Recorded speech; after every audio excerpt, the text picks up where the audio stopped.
কি হলো যখন জগন্নাথ দেবের হলো পেটে ব্যথা? জগন্নাথ দেবকে প্রতিদিন ৫৬ ভোগ খাওয়ানো হয়।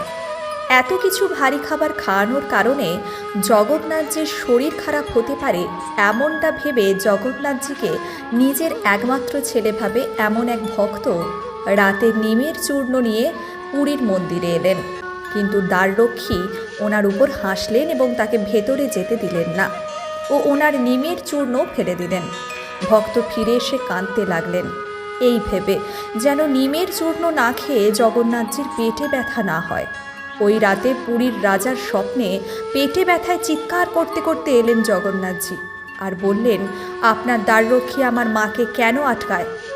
ওই রাতে রাজা ওই ভক্তের বাড়ি গিয়ে নিমের চূর্ণ বানিয়ে জগন্নাথজিকে অর্পণ করেছিলেন। আজও জগন্নাথজিকে ৫৬ ভোগের পর ওই নিমের চূর্ণ খাওয়ানো হয়।